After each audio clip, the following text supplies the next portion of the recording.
Today, we're talking about capital. A public company's capital is comprised of its investors' stock, or equity, and the earnings it has retained over time. Capital helps banks absorb losses and allows them to continue to lend and operate. The amount of capital required by regulators has increased significantly since the financial crisis. The largest U.S. banks are subject to greater capital requirements than other banks and have increased their capital by over 50% to nearly $1 trillion since 2010. They also undergo the Federal Reserve's annual stress tests, which measure losses from hypothetical severe downturns worse than the financial crisis.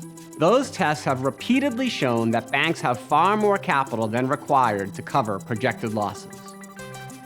Stronger capital and other improvements allowed our banks to lend and support the economy during a real-life stress test, the COVID-19 pandemic.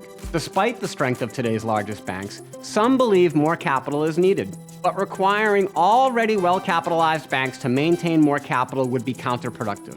Capital isn't free. Increasing requirements raises costs for consumers, businesses, and the entire economy. Here's why.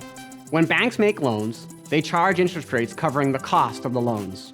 Capital requirements dictate how much equity or debt, such as deposits, banks must use to fund their loans. Banks with higher capital requirements have higher funding costs because they're required to use more equity, which is a more expensive form of finance. That higher cost means fewer people can afford to take out loans for things like buying a car or a home. It also means fewer businesses can borrow to expand, hire workers, or buy equipment. One study found that raising capital requirements by just 2 percentage points would cost the U.S. economy roughly $1 trillion. Unfortunately, our economy is facing headwinds and uncertainty. Fortunately, our banking system, especially the largest banks, have never been stronger.